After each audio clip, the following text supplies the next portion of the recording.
Hello everyone, welcome to true IAS and PCS. Continue करते हैं दोस्तों हम लोग अपनी उपेंद्र सिंह की डिस्कशन को। आज के लेक्चर में दोस्तों हम बात करने वाले हैं कि जो भी आर्कियोलॉजिकल एविडेंस आर्कियोलॉजिस्ट ने कलेक्ट कर रखे होते हैं उनकी क्या लिमिटेशंस होती हैं। क्या सिर्फ आर्कियोलॉजिकल एविडेंस हमें ज़मीन के ऊपर मिलते हैं, यानी कि लैंड सरफेस पर मिलते हैं थोड़ी सी खुदाई करने के बाद, या फिर वो अंडर वाटर भी मिल सकते हैं। और लिमिटेशंस क्या आती है आर्कियोलॉजिस्ट को मटेरियल्स को कलेक्ट करने में, और उनके लिमिटेड मटेरियल्स को कलेक्ट करने के बाद हिस्टोरियंस को क्या दिक्कत आती है उस पूरी मटेरियल एविडेंस के बेसिस पर एक स्टोरी को बिल्ड करने में किसी भी लोगों के ऊपर या सिविलाइजेशन के ऊपर। इसको हम आज के लेक्चर में जानेंगे और उसके बाद ये वाला टॉपिक आपका वाइंड अप हो जाएगा। ठीक है, तो देखो सबसे पहले हमें ये बताया जा रहा है कि आर्कियोलॉजिकल एविडेंस वैसे तो एक सही चीज है, पास्ट में लोगों के बारे में कुछ कुछ चीजें पता लगाने को दोस्तों, लेकिन इससे हमें कंप्लीट पिक्चर नहीं मिलती है। ये अपने आप में एक लिमिटेशन है। क्या आप ये सोचो कि आर्कियोलॉजिस्ट जो है जितने भी खुदाई वो कर रहे हैं, जो भी अवशेष उनको मिल रहे हैं, उससे हम सारी बातें पता लगा लेंगे पुराने जमाने के बारे में, तो ऐसा पॉसिबल नहीं है। अब ऐसा क्यों नहीं है? क्योंकि जो आर्टिफैक्ट्स, जो भी अवशेष मिलते हैं आर्कियोलॉजिस्ट को, उनकी कुछ एक लिमिटेशंस होती है। आर्टिफैक्ट्स की भी लिमिटेशंस होती है। अब वो लिमिटेशन क्या है दोस्तों? पुराने ज़माने के अंदर जो लोग चीज़ें यूज़ करते थे, लोग जो भी सामान खाने पीने की चीज़ें यूज़ करते थे, जो मिली हैं आर्कियोलॉजिस्ट को, उसी के बेसिस पर हम लोगों की लाइफस्टाइल वगैरह या उनके habits, food habits, customs, dressing style वगैरह के बारे में हम पता लगा सकते हैं। जो चीज़ें मिली ही नहीं है तो आर्कियोलॉजिस्ट बिना मटीरियल एविडेंस के बेसिस पर अपने आप से कोई अजम्पशंस बिल्ड नहीं कर सकते हैं। ठीक है, तो आर्टिफैक्ट्स जो कि आर्कियोलॉजिकल रिकॉर्ड के अंदर गिवन है, यानी कि आर्कियोलॉजिस्ट को जो भी मिलते हैं खुदाई करने के बाद, ठीक है, जर्नली उसके अंदर क्या क्या उनको चीजें मिलती हैं जो खुदाई करने के बाद उनके हाथ लगी हैं। लेकिन वो चीजें जो कि प्राचीन भारत के इतिहास में जब लोग रह रहे होंगे, उन्होंने वो चीजें फेंक दी होंगी या वो चीजें खो गई होंगी। अब खो कैसे गई होंगी? एनवायरमेंटल फोर्सेस की वजह से। जैसे पेलियोलिथिक एज के अंदर दोस्तों आप लोगों ने पढ़ा होगा, जो अर्थ का टेम्परेचर था वो बहुत कूल डाउन था, आइसें चल रही थी उस टाइम पर। लेकिन मीजोलिथिक एज के बाद न्यूलिथिक एज तक आते आते अर्थ जो है उसके ऊपर वार्मर कंडीशंस आ गई, तो हम आइस एज से मूव करते हुए वार्मर एज की तरफ आ गए। ठीक है, तो वो चीजें इन एनवायरमेंटल फोर्सेस की वजह से लॉस्ट हो गई है। ठीक है, और फॉरगॉटन थी, हिडन है। ठीक है, या फिर जो लोगों ने छोड़ी ही नहीं है पीछे, या फिर अभी तक वो साइट्स जो हैं वो डिस्कवर ही नहीं हुई हैं। अब लोगों ने वो छोड़ी नहीं है चीजें, हो सकता है इंटेंशनली गायब कर दी हो, या फिर अगर खाने पीने का सामान हो तो आप फूड हैबिट्स लोगों की तभी तो पता लगा सकते हो ना जब आपको कुछ चीजें मिलेंगी। आर्कियोलॉजिस्ट जब कोई चीज कलेक्ट करेंगे, जैसे मैं आपको एक एग्जांपल देता हूं, आपको क्लैरिटी मिलेगी इस चीज के ऊपर। देखो दोस्तों, जब हम बोलते हैं ना कि पास्ट में हमें पता लगता है कि लोग किस प्रकार का अनाज खाते थे, हमें ग्रेन्स के एविडेंस मिले हैं, तो ग्रेन्स के एविडेंस हमें एज सच जैसे गेहूं के दाने होते हैं, चावल के दाने होते हैं, वैसे एविडेंस नहीं मिले हैं। वो चार्ड फॉर्म में मिले हैं। चार्ड फॉर्म का मतलब होता है बर्न्ड फॉर्म। ये एनसीईआरटी में गिवन है, आपने पढ़ा होगा। तो उसी के बेसिस पर जितने भी चार्ड ग्रेन्स, बर्न्ड फॉर्मेट के अंदर हमें ग्रेन्स मिले हैं, उसके बेसिस पर हम पता लगा सकते हैं कि पुराने जमाने में, प्राचीन भारत के इतिहास में लोग कैसा अनाज खाते थे।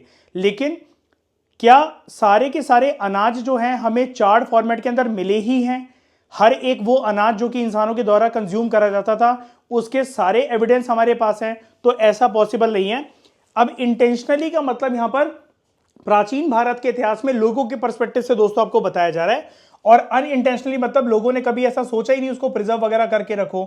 अब ये इंटेंशनली अनइंटेंशनली वर्ड को अगर हम यहां पर डिकोड करें आर्कियोलॉजिकल एविडेंस के कॉन्टेक्स्ट के अंदर, तो आप ऐसा मान लो जैसे पुराने जमाने के अंदर लोग जो थे मटकों का इस्तेमाल करते थे, पॉट्स का इस्तेमाल करते थे, उसके अंदर वो फूड ग्रेन्स को स्टोर भी करके रखते थे।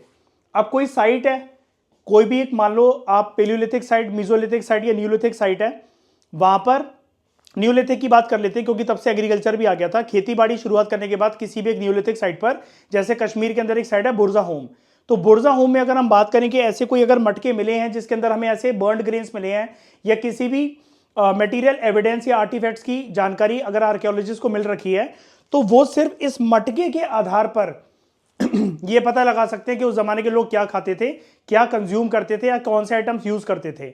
लेकिन बहुत बार ऐसे मटके जो डिस्ट्रॉय हो गए हैं और उसके अंदर हो सकता है कोई एक स्पेशल तरीके का ग्रेन हो, लेकिन वो इतिहास के पन्नों के साथ खो गया और उसके बारे में हम जानकारी इकट्ठा नहीं कर सकते हैं, क्योंकि आर्कियोलॉजिस्ट को कोई भी इंफॉर्मेशन उसके बारे में मिली ही नहीं है। जब मटेरियल एविडेंस नहीं है तो इंफॉर्मेशन भी हाथ नहीं लगेगी, ठीक है। और यह भी हो सकता है दोस्तों, यहां पर राइटर हमें यह भी बता रहे हैं कि जब लोग एक साइड को छोड़कर दूसरी साइड मूव कर जाते थे, जैसे किसी एक जगह पर फ्लड आ गया या ड्रॉट पड़ गया या फिर टेक्टोनिक मूवमेंट्स की वजह से अर्थक्वेक जैसी जो घटना है, नेचुरल कैलेमिटी है, वहां पर आ गई, तो लोग उस साइड्स को वेकेट करके किसी और साइड मूव कर जाते थे और अपने साथ वो चीजें ले जाते थे। तो मतलब बेसिकली क्या है कि आर्कियोलॉजिस्ट का जो काम है वो बहुत भारी भरकम काम है, हमें ये बताया जा रहा है यहां पर राइटर के द्वारा। और हर एक चीज के मटेरियल एविडेंस आर्कियोलॉजिस्ट के हाथ नहीं लग पाए हैं अभी तक, और ना ही वो लग सकते हैं। हर एक साइट में हर एक चीज मिली जाएगी, जो भी साइट्स वो एक्सकवेट करेंगे, ऐसा जरूरी नहीं है, ठीक है। ये हमें यहां पर दोस्तों बताया जा रहा है। उसके बाद हमें यह बताया जा रहा है कि सारे मटेरियल एविडेंस सर्वाइव नहीं कर सके हैं, और इस सर्वाइवल वाला पॉइंट के वो सर्वाइव क्यों नहीं कर सके हैं, ये मैंने आपको बता दिया। लोगों ने या तो उन चीजों को बचाया नहीं, या फिर एनवायरमेंटल फोर्सेस की वजह से वो सारी चीजें आर्कियोलॉजिस्ट के हाथ लग नहीं पाई, ठीक है। तो जो आर्कियोलॉजिकल रिकंस्ट्रक्शन है, यानी कि जब किसी भी एक साइट को खुदाई करने के बाद आर्कियोलॉजिस्ट के हाथ जो भी चीजें लगी हैं, उसके बेसिस पर मटेरियल्स को इकट्ठा करने के बाद और हिस्टोरियंस की स्टडी करने के बाद जो भी हम एक कंप्लीट पिक्चर बना पाते हैं, तो उस आर्कियोलॉजिकल रिकंस्ट्रक्शन का जो काम है वो एक चीज के ऊपर डिपेंड करता है कि कितना मटेरियल हमें मिला है पर्टिकुलर एक साइट से, और किस किस तरीके का मटेरियल मिला है, और वो मटेरियल कितना प्रिजर्व फॉर्मेट के अंदर था, यानी कि वो कंप्लीटली प्रिजर्व था, जैसे एक मटका है तो वो कंप्लीटली वैसी ही शेप के अंदर था, या फिर वो टूटा फूटा हुआ था, उसके भी हमें तितर बितर पीसेस मिल रखे हैं, ठीक है। और इसके पीछे राइटर हमें एक फैक्टर और बताते हैं कि लिमिटेशंस क्यों हैं आर्कियोलॉजिस्ट के सामने, जो मैं आपको इंट्रोडक्शन में बता रहा था कि इस लेक्चर में हम आर्कियोलॉजिकल स्टडीज की, आर्कियोलॉजिकल एक्सकवेशंस की लिमिटेशंस को भी पहचानेंगे। आर्कियोलॉजिस्ट के सामने वो लिमिटेशंस बेसिकली साइट्स पर खुदाई करने से ज्यादा एक फैक्टर की वजह से है, जो कि उनके हाथ में नहीं है, और वो है दोस्तों एनवायरमेंटल फैक्टर, ठीक है। अब एनवायरमेंटल फैक्टर में बेसिकली क्या है कि किसी भी एक पर्टिकुलर साइट पे जिस भी प्रकार की मिट्टी जहां पर होती है और उसका क्लाइमेट जो साइट का रह चुका होगा, और क्लाइमेट आज के हिसाब से नहीं देखा जाता है। जैसा कि मैं आपको बता रहा हूं, भारत के अंदर ही अगर आप बात कर लो तो पेलियोलिथिक एज में, जब पेलियोलिथिक एज का जब टाइम चल रहा था तो वहां पर थी आइस एज, और धीरे धीरे करके अर्थ की कंडीशंस वार्मर बनती चली गई, और मीजोलिथिक और न्यूलिथिक एज तक आते आते कंडीशंस जो है अर्थ की कंडीशंस वार्म हो गई, जिसके बाद ग्रासलैंड्स वगैरह का भी डेवलपमेंट नेचुरली बहुत सारी जगह पर होने लगा, ठीक है। डायनासोर्स भी इन क्लाइमेटिक जो चेंजेस आए थे इसी की वजह से लुप्त हुए थे, इसी की वजह से वो एक्सटेंट हो गए थे। तो सॉइल और क्लाइमेट जो है, जब उसने ह्यूमैनिटी को नहीं छोड़ा, जब उसने जानवरों को नहीं छोड़ा, जानवरों की बहुत सारी स्पीशीज को लुप्त करने से नहीं छोड़ा, तो चीजें जो इंसान यूज करते होंगे उस जमाने में वो कैसे बच सकती है। तो हमें यहां पर एक साइंटिफिक चीज बताई जा रही है, बिल्कुल एक बेसिक विज्ञान का ज्ञान हमें बताया जा रहा है राइटर के द्वारा, कि जो भी इनऑर्गेनिक मटेरियल्स होते हैं जिनके ऊपर बैक्टीरिया वगैरह इतनी आसानी से पड़कर वो बेसिकली खाए नहीं जा सकते, वक्त और जमाने के साथ कोई भी मतलब क्लाइमेट हो या किसी भी प्रकार की सॉइल हो, उसके ऊपर कोई भी बैक्टीरियल अटैक नहीं होगा, कोई भी जर्म्स नहीं पड़ेंगे, उसको उस मटेरियल को कोई खाएगा नहीं, तो वो इनऑर्गेनिक मटेरियल होते हैं। और ऐसे मटेरियल की, इनऑर्गेनिक मटेरियल्स की सर्वाइवल की प्रोबेबिलिटी दोस्तों ज्यादा है। अब ऐसे कौन सी चीजें होती हैं, जो कि पत्थरों के टूल्स हैं, स्टोन टूल्स, क्ले के कोई मटेरियल हैं, या फिर मेटल वाले कोई मटेरियल है। तो ये एक स्टेटमेंट दोस्तों आपको वनडे एग्जाम्स में आ सकती है कि किस टाइप के मटेरियल्स जो हैं वो आर्कियोलॉजिस्ट को ज्यादा रिकवर करते हुए, एक्सकवेट करते हुए मिले हैं। तो उसका आंसर होगा स्टोन टूल्स या स्टोन मटेरियल्स, क्ले वगैरह के मटेरियल्स और मेटल के materials. They are most likely to survive in archaeological records, ठीक है। अगर हम बात करें स्टोन एज पीपल की, पर्टिकुलरली अगर आप बात कर लो पेलियोलिथिक एज की, और पेलियोलिथिक एज में भी आपको पता है क्लासिफिकेशन होती है, lower palaeolithic, middle palaeolithic and upper palaeolithic. तो पेलियोलिथिक एज के टाइम पर या स्टोन एज पीपल जिनको हम बोलते हैं, वो ऐसे टूल्स भी यूज करते होंगे अपार्ट फ्रॉम स्टोन, ठीक है, जो कि लकड़ी से बने होते होंगे या किसी जानवर की हड्डी से भी बने होते होंगे। लेकिन उनमें से अगर हम एक फर्क पता लगाएं कि इनमें से लकड़ी के टूल्स स्टोन के टूल्स या फिर बोन के टूल्स, कौन से ज्यादा सर्वाइव कर सके हैं? तो अभी हमने पढ़ा इनऑर्गेनिक मटेरियल्स की कैपेबिलिटी एंड प्रोबेबिलिटी ज्यादा होती है सर्वाइव करने की किसी भी क्लाइमेटिक कंडीशंस के अंदर, किसी भी प्रकार की अगर वहां पर मिट्टी हो। तो amongst the stone tools, would tools या बोन टूल्स, जो स्टोन टूल्स हैं वो सर्वाइव कर सके लार्ज नंबर्स। और ऐसा हम क्यों बोल सकते हैं? क्योंकि आर्कियोलॉजिस्ट को ज्यादातर इंटैक्ट फॉर्मेट के अंदर, जिनका बिल्कुल फॉर्म नहीं बदला, जिनका स्वरूप नहीं बदला, ठीक है, जिनका रंग रूप नहीं बदला, ज्यादातर जो मटेरियल्स इंटैक्ट रहे हैं, जो आर्कियोलॉजिस्ट को एक्सकवेशन साइट्स पर मिले हैं, वो मिले हैं दोस्तों स्टोन टूल्स। ठीक है, अब यहां पर हमें एनवायरमेंटल कंडीशंस बताई जा रही हैं। जो ट्रॉपिकल रीजन्स होते हैं दोस्तों, जहां पर बारिश बहुत ज्यादा होती है, मिट्टी जो है वो एसिडिक है, ठीक है, क्लाइमेट जो है जब वार्म होना शुरू हो गया था, और वार्म क्लाइमेट वैसे ट्रॉपिकल रीजन्स की एक कैरेक्टरिस्टिक फीचर्स होता है उनका, और जंगल वगैरह बहुत है, वेजिटेशन बहुत घनी है, बहुत डेंस है। तो ऐसी जो जगहें होती हैं scientifically they are not favourable for preservation, क्योंकि लकड़ी वगैरह जो है वो वहां पर सड़ेगी, गलेगी। ठीक है, सिमिलरली बोन टूल्स भी जो हैं कुछ तो सर्वाइव कर सकते हैं, लेकिन वो भी ऑर्गेनिक मटेरियल की कैटेगरी में आते हैं, तो उसके ऊपर बैक्टीरियल अटैक या जर्म्स वगैरह जो पड़ेंगे वो उनको धीरे धीरे करके डिकम्पोज करेंगे, लेकिन स्टोन टूल्स के साथ ऐसा नहीं है। तो ट्रॉपिकल रीजन्स की वजह से अगर हम एक बारी टूल्स की कैटेगराइजेशन को अपने दिमाग से निकाल दें और सिर्फ एनवायरमेंटल कंडीशंस के ऊपर दोस्तों अगर हम लोग फोकस करें, तो जो ट्रॉपिकल रीजन्स हैं, जहां पर कैसी पहचान है ट्रॉपिकल रीजन्स की? बारिश बहुत ज्यादा होती है, मिट्टी एसिडिक है, क्लाइमेट गर्म है, और जंगल वगैरह काफी घने हैं या फिर पेड़ पौधे काफी लग रखे हैं। तो ऐसी जगहें जो हैं ये प्रिजर्वेशन के हिसाब से फेवरेबल नहीं मानी जाती हैं। ये दोस्तों बात आप याद रखना। तो ये सब चीजें भी ध्यान में रखनी पड़ती है, मन में रखनी पड़ती है आर्कियोलॉजिस्ट को, जब भी वो किसी एक आर्कियोलॉजिकल एविडेंस को इकट्ठा करने की, कलेक्ट करने की दोस्तों कोशिश कर रहे होते हैं। ठीक है, अब साइट्स जो हैं वो एक और फैक्टर की वजह से डिस्ट्रॉय हो सकती है, और वो डिस्ट्रक्टिव फैक्टर कौन सा है? जो कि किसी के बस में नहीं है, कुदरत का कहर। ठीक है, in terms of natural calamities like floods, tectonic movements, जिसकी वजह से अर्थ के अंदर जो प्लेट्स होती हैं वो हिलेंगी और अर्थक्वेक जैसे फिनोमेना पैदा होंगे। तो हमें यहां पर राइटर ये बता रहे हैं कि बहुत सारी साइट्स जो हैं जहां पर आर्कियोलॉजिस्ट ने एक्सकवेशंस करनी चाहिए, लेकिन उनको मटेरियल एविडेंस बहुत अच्छे से कलेक्ट नहीं हो सके, या फिर बिल्कुल भी कलेक्ट नहीं हो सके, क्योंकि वहां पर फ्लड्स का प्रकोप था, टेक्टोनिक प्लेट्स या टेक्टोनिक प्लेट की मूवमेंट्स की वजह से अर्थक्वेक वहां पर विटनेस करे गए, और वॉल्केनिक इरप्शंस वहां पर हुई। अब वॉल्केनिक इरप्शंस में आप यहां पर एग्जांपल को ले सकते हो, जैसे डेक्कन प्लेट्यू को। तो डेक्कन प्लेट्यू की दोस्तों सॉइल कैसी है? डेक्कन प्लेट्यू की सॉइल है ब्लैक सॉइल। ठीक है, वो ब्लैक सॉइल आई ही वॉल्केनिक इरप्शंस की वजह से है। वहां पर जो ब्लैक सॉइल आपको देखने को मिलती है, क्योंकि ऐसा साइंटिस्टों का मानना है, और मानना क्या है, इसके एविडेंस है कि वहां पर बहुत सालों तक वॉल्केनिक इरप्शन होती रही थी, जिसकी वजह से जब लावा शांत हुआ तो वहां पर जो मिट्टी है वो काली मिट्टी हो गई, ब्लैक सॉइल हो गई। अब वहां पर जो एविडेंस अगर होंगे भी, कोई एक साइट होगी भी, कोई चीजें जो अवशेष मिल सकते थे, लेकिन वॉल्केनिक इरप्शंस वगैरह की वजह से वो सारी चीजें इतिहास के पन्नों से लुप्त हो गई, उसका कोई भी एविडेंस हम नहीं जान सकते हैं। ठीक है, और उसके अलावा हमें यह भी बताया जा रहा है कि कुछ कुछ साइट जो है वो ऐसे भी डिस्ट्रॉय हो जाती है, जब आजकल के आर्कियोलॉजिस्ट जो है, और आर्कियोलॉजिस्ट की अगर हम बात ना भी करें, तो जब धीरे धीरे करके सिटीज बनना शुरू हुई, टाउन सेटलमेंट शुरू हुई, ब्रिटिशर्स वगैरह जब आए, तो उन्होंने लैंड को क्लियर करना शुरू करा फार्मिंग के लिए एक तो, ठीक है, और उसके बाद घर वगैरह, फैक्ट्री वगैरह, रोड्स, डैम्स, बेसिकली जब इकोनॉमिक डेवलपमेंट होना शुरू हुई धीरे धीरे करके, और बहुत सारी जगह पर जहां पर लोगों को नीड फील हुई एग्रीकल्चर की, फार्मिंग की, तो उन्होंने लैंड को क्लियर कर दिया। अब नॉर्मल लोग, आम जनता, तो आपके और मेरे जैसे लोग आर्कियोलॉजिस्ट तो होते नहीं है, हमें एक कोई जमीन का टुकड़ा अगर हमने खरीदा है तो वो किसी पर्पज से ही खरीदा होगा, या तो हम वहां पर खेती बाड़ी करेंगे, या घर वगैरह कुछ बनाएंगे, या फिर कोई इकोनॉमिक एक्टिविटी वहां पर हम लोग करेंगे। अब हो सकता है कि आपके घर और मेरे घर के नीचे भी बहुत सारे आर्कियोलॉजिकल एविडेंसेस जो हैं प्राचीन भारत के इतिहास से जुड़े हुए, वो प्राचीन भारत के इतिहास से जुड़े हुए जो हैं वो दफन हो, लेकिन हम उनको जान नहीं सकते हैं, क्योंकि हमें तो अपनी प्रॉपर्टी मिली और हमने वहां पर लैंड बना लिया।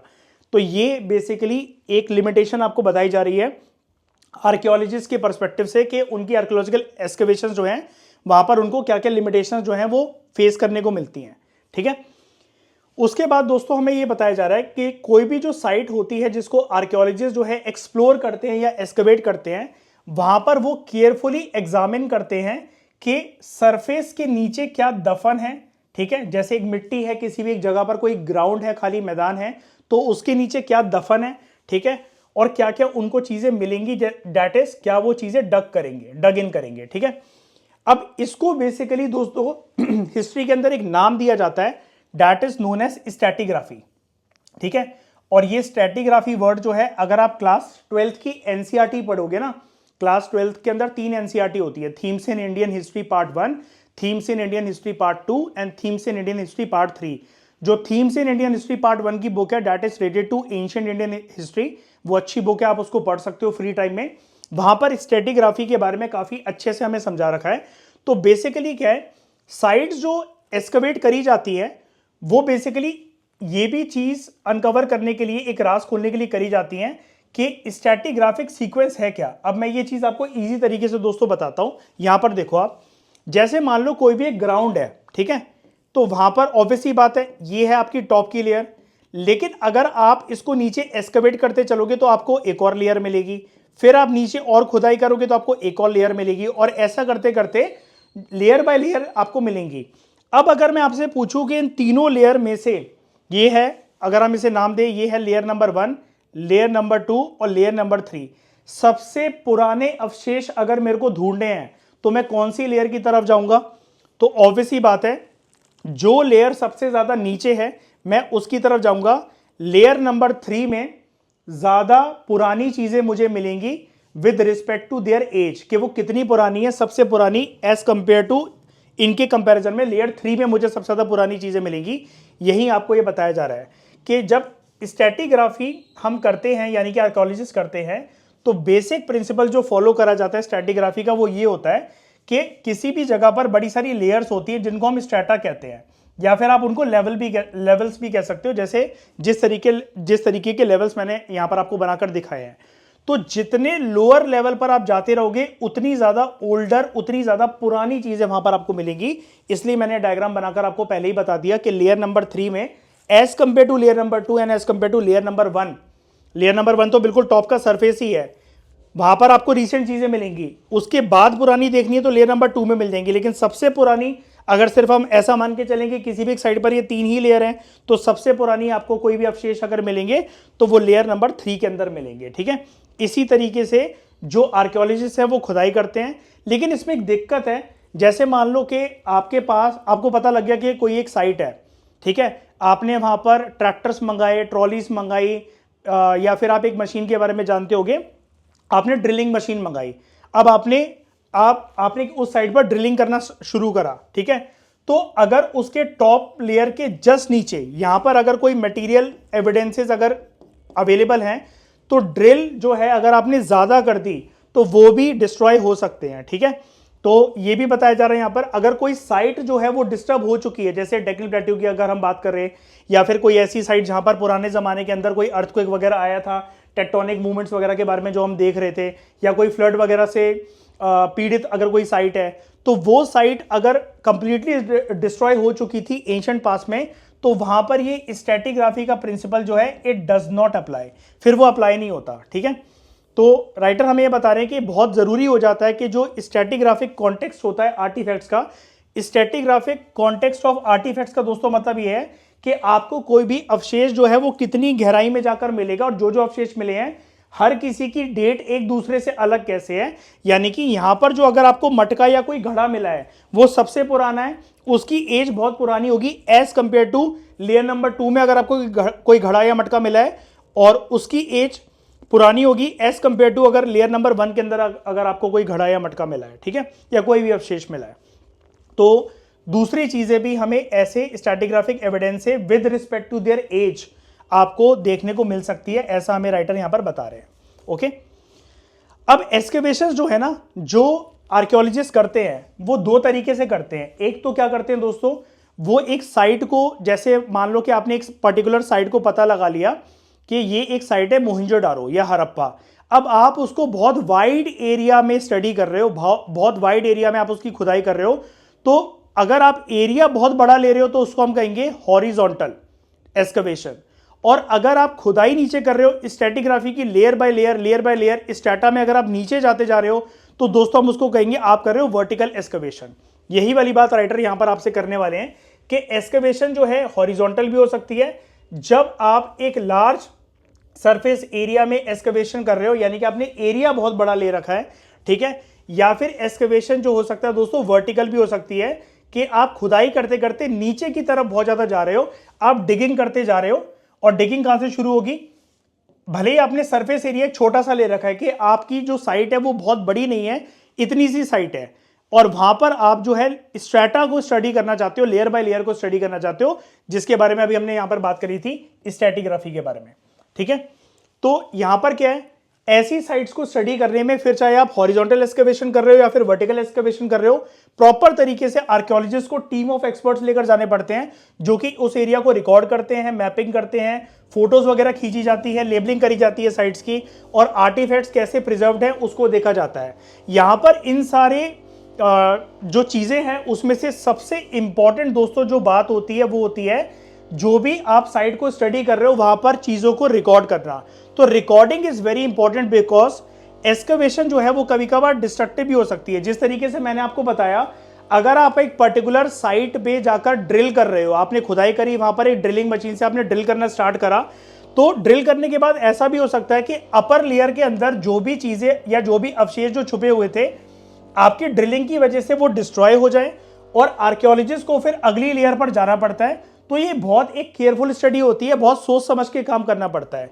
Equally important is the publication of results, कि आर्कियोलॉजिस्ट जो भी सामान इकट्ठा कर कर लेकर आए हैं उसको हिस्टोरियंस एक प्रॉपर तरीके से डिकोड करते हुए, स्टडी करते हुए आर्कियोलॉजिस्ट की रिसर्च को पब्लिश करें। Otherwise no one except the excavators, यानी कि आर्कियोलॉजिस्ट के अलावा फिर उस चीज को कोई भी समझ ही नहीं पाएगा कि उस साइड पर पर्टिकुलरली मिला क्या है। तो ये नॉर्मल सी चीज हमें यहां पर दोस्तों बताई जा रही है। आई होप आप इतना समझ पाए होगे। अब दोस्तों यहां पर हमें यह बताया जा रहा है कि बहुत सारी तौर तरीके की चीजें, या फिर आप कह सकते हो टूल्स या साइंटिफिक मेथड्स को हम यूज कर सकते हैं, आर्कियोलॉजिस्ट यूज कर सकते हैं किसी भी साइट को डिकोड करने के लिए, डिस्कवर करने के लिए, वहां पर अवशेष को गहराई से जाकर निकालने के लिए, जिसको हम कहते हैं स्ट्रैटिग्राफी। और इन दिनों आजकल क्या होने लगा है, आपको कंटेम्प्रेरी एक चीज बताई जा रही है कि फील्ड आर्कियोलॉजी के अंदर, यानी कि मैंने फील्ड आर्कियोलॉजी के बारे में आपको एक दो लेक्चर पहले बताया था, जब सिंपली आप किसी साइट की दोस्तों स्टडी करते हो उसको हम बोलते हैं फील्ड आर्कियोलॉजी। तो फील्ड आर्कियोलॉजी के अंदर एक नया ट्रेंड जो है वो अपना रखा है आर्कियोलॉजिस्ट ने आजकल के दिनों में। वो किसी भी साइट को जब अंडरस्टैंड करते हैं तो उस पर्टिकुलर साइट को वहां पर जाकर वो लार्जर लैंडस्केप के अंदर स्टडी करते हैं और एक प्रॉपर कॉन्टेक्स्ट के साथ स्टडी करते हैं। अब वो कॉन्टेक्स्ट जो है उनको मिलेगा कैसे? वो कॉन्टेक्स्ट उनको मिलेगा लिटरेरी एविडेंस से, जिसके लिए कौन उनकी हेल्प करेगा आर्कियोलॉजिस्ट की? Obviously historians. हमने पढ़ा भी था एक दो लेक्चर पहले, मैं आपको बता रहा था आर्कियोलॉजिस्ट और हिस्टोरियंस एक दूसरे के बिल्कुल पैरेलल पैरामीटर्स हैं। आर्कियोलॉजिस्ट जो एक्सकवेट करेंगे, जो खुदाई करके अवशेष लेकर आएंगे, अगर हिस्टोरियंस उसकी स्टोरी को डिकोड ना कर सके तो वो सारी चीजें बेकार है, ठीक है। तो आर्कियोलॉजिस्ट जो है वो बेसिकली अब एक ऐसे मेथड की तरफ बढ़ चले जो कि नॉन डिस्ट्रक्टिव मेथड्स हैं। जैसा कि अभी मैंने आपको बताया, अगर वो ड्रिलिंग करेंगे तो ड्रिल करने के टाइम पर होगा क्या, जो लेयर के जस्ट नीचे, जैसे वाले मान लो कि आप जिस जमीन पे खड़े हो, मैंने यहाँ ड्रिल करा, अब हो सकता है इसके नीचे कोई मटका या घड़ा या कोई एक ह्यूमन बॉडी, कोई एक ह्यूमन स्केलेटन जो है वो इंपॉर्टेंट हो सकता था मेरी स्टडी के लिए, या हिस्टोरियंस उसके बेसिस पर एक सिविलाइजेशन, एक एरा के बारे में बहुत अच्छी स्टडी कर सकते थे, पूरी एक कंप्लीट पिक्चर जान सकते थे। लेकिन मैंने ड्रिलिंग करके वो सारी चीजें वहां पर डिस्ट्रॉय कर दी। तो नॉन डिस्ट्रक्टिव मेथड्स आ गए इन्वेस्टिगेशन के, और एक है उनमें से रिमोट सेंसिंग मेथड या फिर रीजनल सर्वे मेथड। अब बेसिकली होता क्या है इन सर्वे मेथड्स के अंदर, ये कोई साइंटिफिक टेक्निक्स ऐसे टूल्स के साथ या फिर मशीन्स के साथ यूज नहीं करी जाती हैं।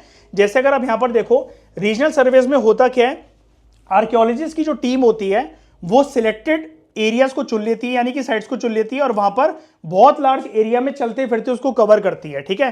फिर वो अलग अलग सेक्शंस जो होते हैं उस पर्टिकुलर एरिया के, उसको स्टडी करते हैं, ऑब्जर्व करते हैं, ठीक है। और फिर वो ये देखते हैं कि सरफेस के नीचे क्या क्या चीजें हैं, और अपनी फाइंडिंग्स को बेसिकली रिपोर्ट करते हैं किसको, हिस्टोरियंस को।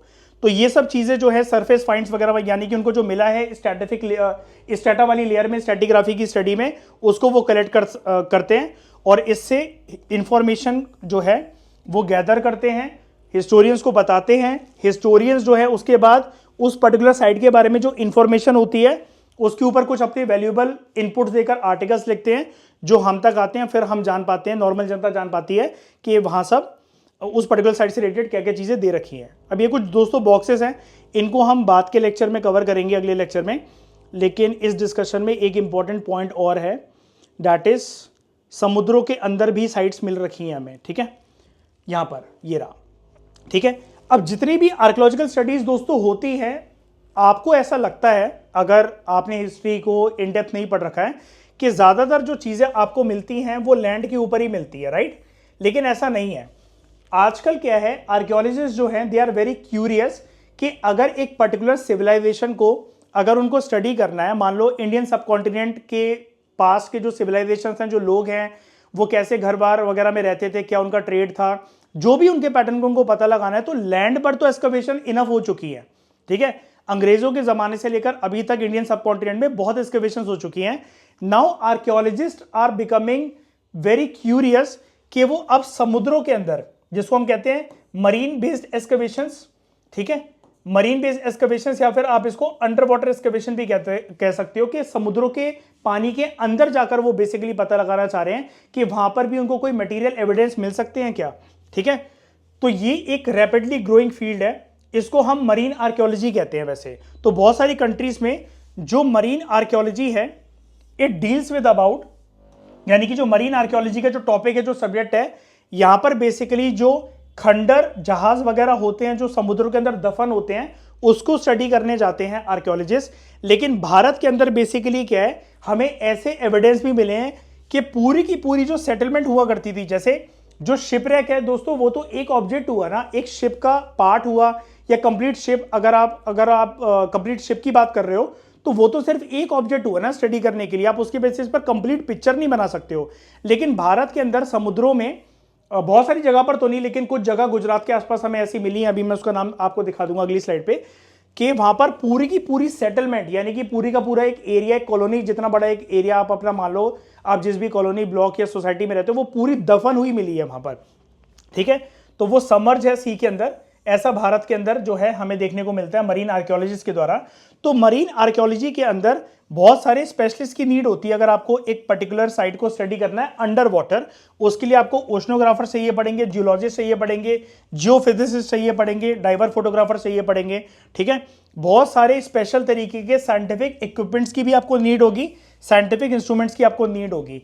जैसे एक एको साउंडिंग सिस्टम जो है वो यूज करा जाता है शिप वगैरह के ऊपर, किसी एक बोट के ऊपर दोस्तों एक डिवाइस जो है वो लगा दिया जाता है। जब आप किसी पानी के सरफेस के ऊपर से उस बोट को कैरी करते हो आगे लेकर जाकर, ठीक है, तो नीचे से एक सिग्नल पास होता है, जिसकी वजह से अंडर वाटर ऑब्जेक्ट को ये मरीन आर्कियोलॉजिस्ट और इनकी टीम जो है वो पता लगा लेते हैं। जैसे यहां पर लिखा हुआ है, देखो इस लाइन को, an echo sounding system register a rise when a boat passes over an underground या अंडर वाटर ऑब्जेक्ट, अंडरग्राउंड नहीं सॉरी, अंडर वाटर ऑब्जेक्ट, ठीक है।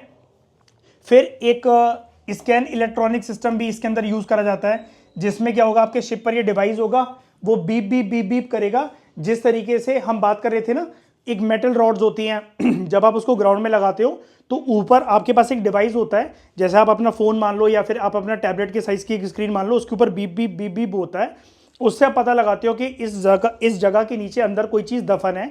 सिमिलरली बोट्स वगैरह के ऊपर, शिप्स वगैरह के ऊपर ये डिवाइस इंस्टॉल कर दिया जाता है। जब भी आपकी बोट या शिप उस वाटर के सरफेस से पास होगी, पानी के ऊपर से जा रही है, तो नीचे अगर कोई चीज वहां पर है, मौजूद है, तो ये साउंडिंग सिग्नल्स आपको देते हैं, ठीक है। और बहुत सारी ऐसी भी चीजें हैं कि जो हम मरीन फोटोग्राफर्स के बारे में बात कर रहे थे, उनको सी फ्लोर के बारे में फिर एक कंप्लीट पिक्चर जो है वो देखने को मिलती है। अंडर वाटर मेटल डिटेक्टर जो है वो डाइवर यूज करते हैं, जिसकी वजह से उनको सिग्नल मिलता है, ठीक है। और कोई भी तरीके का अगर मेटल ऑब्जेक्ट है जो कि 3-4 मीटर जो है पानी के अंदर है, तो वो उनको पता लग जाता है, या फिर किसी जगह पर दफन है। जैसे ये यहाँ पर कोई मान लो कि पर्सन मेटल डिटेक्टर यूज कर रहा है, डाइवर, और अगर इस पत्थरों के पीछे जो कि समुद्र के अंदर है कोई चीज अगर दफन है तो ये पता लगा लेगा यहां पर कि इसके पीछे कोई चीज, कोई मेटल ऑब्जेक्ट जो है वो पड़ा हुआ है। ठीक है, अब अंडर वाटर डिस्कवरीज की अगर हम लोग बात करें, भारत में क्या हमें कोई ऐसी जगह मिली है जहां पर हम आर्कियोलॉजिकल एविडेंस जो है वो पानी के अंदर से कलेक्ट कर पाए हैं? तो जी हाँ दोस्तों, जो द्वारका और द्वारका बेट है, ठीक है, या बेत द्वारका जिसको कहते हैं, द्वारका एंड द्वारका बेत, दोनों जगह कहां पर है? गुजरात के अंदर। वहां पर हमें ऐसी चीजें मिल रखी हैं, आर्कियोलॉजिकल एविडेंस मिल रखे हैं। कोई ऑब्जेक्ट जो है, ऑब्जेक्ट तो बहुत छोटे हो जाते हैं, जैसे हम बात कर रहे थे यूरोपियन कंट्रीज, अमेरिकन कंट्रीज में क्या होता है, जो मरीन आर्कियोलॉजिस्ट होते हैं उनको तो टूटे फूटे जहाजों के खंडर या एक पर्टिकुलर जहाज मिल जाता है, जैसे टाइटैनिक आप मान लो। लेकिन अगर हम अपने भारत की बात करें, अभी हमने पढ़ा पूरी सेटलमेंट जो है, हमें ऐसे एविडेंस मिल रखे हैं कि पूरी सेटलमेंट दफन है एक पर्टिकुलर जगह के अंदर। तो विद रिस्पेक्ट टू अगर हम गुजरात बात करें, at the sides of Dwarka and बेत द्वारका, लेकिन पर्टिकुलरली यहां पर द्वारका की बात हो रही है। अब यहां पर क्या, अगर उपेंद्र सिंह से क्वेश्चन बनाना तो एग्जामिनर के लिए बहुत ईजी होगा आपको ट्रैप करना। वो दोनों साइड्स दे देंगे, द्वारका या फिर बेत द्वारका, लेकिन जो बात मैं आपको बताने जा रहा हूं that is about site Dwarka. दोनों साइट्स अलग हैं दोस्तों, ठीक है। द्वारका साइट अलग है और जो बेत द्वारका है वो एक अलग साइट है, ठीक है, दो अलग अलग नाम है। तो द्वारका के अंदर क्या है, हमें कुछ अवशेष मिले हैं of a submerge port city. देख रहे हो, कोई पर्टिकुलर शिप नहीं है, पूरी की पूरी एक पोर्ट सिटी थी। जैसे आप लोथल को कहते हो ना, जब आप इंडस वैली सिविलाइजेशन के बारे में पढ़ते हो कि ये एक पोर्ट सिटी थी, ठीक है। तो लोथल जैसी एक सबमर्ज पोर्ट सिटी, पूरी की पूरी सिटी जो है वो हमें दफन होती हुई मिली है यहाँ पर द्वारका साइट के अंदर, अंडर वाटर, ठीक है। और यहाँ पर हमें ऊंची ऊंची दीवारें उस साइड के अंदर थी, इसके अवशेष मिले हैं। और स्टोन एंकर्स भी मिल रखे हैं कि बड़े बड़े पत्थरों से जब वो अपने जहाज को बांधते होंगे, रोकते होंगे, उसके अवशेष भी हमें यहाँ पर मिल रखे हैं। और ये जब कार्बन डेटिंग मेथड से इसकी डेट पता लगाई गई कि यहाँ पर जो अवशेष हैं वो कितने पुराने हैं, तो date comes out to be 1500 BC, कितने पुराने हैं, ठीक है। अब दोस्तों यहाँ पर एक आइलैंड का नाम है जो कि आपके एग्जाम में काम आ सकता है। आपको कहीं और किसी एक जगह पर ये कंसोलिडेटेड इंफॉर्मेशन नहीं मिलेगी। तो लक्षद्वीप जो हमारे आइलैंड्स हैं, ग्रुप ऑफ आइलैंड्स होते हैं लक्षद्वीप, ठीक है। और ग्रुप ऑफ आइलैंड्स को दोस्तों हम लोग क्या कहते हैं, जब एक आइलैंड होता है तो उसको तो आप आइलैंड बोलते हो, लेकिन ग्रुप ऑफ आइलैंड्स को बोला जाता है दोस्तों आर्कीपेलेगो। इस वर्ड को याद रखना, ग्रुप ऑफ आइलैंड्स को बोला जाता है आर्कीपेलेगो। तो लक्षद्वीप आर्कीपेलेगो या फिर लक्षद्वीप ग्रुप ऑफ आइलैंड्स के अंदर हमें एक आइलैंड मिला है। मतलब मिला क्या है, एक आइलैंड है वहां पर जहां पर ये स्टडी पूरी कंडक्ट करी गई है उसके पास, दैट इज बंगारन आइलैंड, ठीक है। ये नाम आ सकता है कि बंगारन आइलैंड कहां पर है, तो आप कहोगे हमारी कंट्री में तो नहीं है, तो हमारी कंट्री का ही दोस्तों पार्ट है, क्योंकि लक्षद्वीप आइलैंड जो है वो हमारी कंट्री का ही पार्ट है। यहाँ पर हमें 1500 BC के शिप एंकर्स मिल रखे हैं और मरीन आर्कियोलॉजिस्ट ने इस काम को कर रखा है, ठीक है। अब ये दोस्तों टॉपिक जो हमारा था with respect to archaeology, archaeology की क्या लिमिटेशंस होती है, अंडर वाटर आर्कियोलॉजी जो है वो फील्ड कैसी है, भारत के अंदर अंडर वाटर साइट्स हमें कौन कौन सी मिल रखी हैं, द्वारका एंड बेत द्वारका की हम लोगों ने बात करी, ये सारी चीज़ें हम लोगों ने कवर कर ली। अगले टॉपिक में दोस्तों हम बात करने वाले हैं साइंटिफिक टेक्निक्स इन आर्कियोलॉजी के बारे में, लेकिन उससे पहले जो नेक्स्ट लेक्चर हम बनाएंगे उसके अंदर एक तो मैं आपको ये टेबल समझाऊंगा पूरा का पूरा, कल्चरल सीक्वेंसेस हस्तिनापुर, जहाँ पर ये पूरी की पूरी महाभारत की एक जो साइट है इसकी स्टडी करी गई थी। और ये एक बॉक्स है हमारे सामने, इसको हम जानेंगे, SD संकालिया का बॉक्स। और एक बॉक्स ये है आपके सामने, ये हिस्टोरियंस थे सारे के सारे, ठीक है, एलेक्जेंडर कनिंघम के लेटर, ठीक है। इसके अंदर से जो भी इंफॉर्मेशन निकलेगी एक बार के लिए रीड करने में कोई नुकसान नहीं है। अगर एक भी क्वेश्चन अगर हमारा बन गया तो वो अच्छी बात ही होगी हमारे लिए। इसको हम पढ़ लेंगे अगले लेक्चर में और फिर नेक्स्ट टॉपिक की तरफ हम मूव करेंगे। आई होप डिस्कशंस आपको फ्रूटफुल लग रही होंगी, आपका फायदा इनसे हो रहा होगा, ठीक है। Thank you very much for discussion दोस्तों, मिलते हैं अगले लेक्चर में।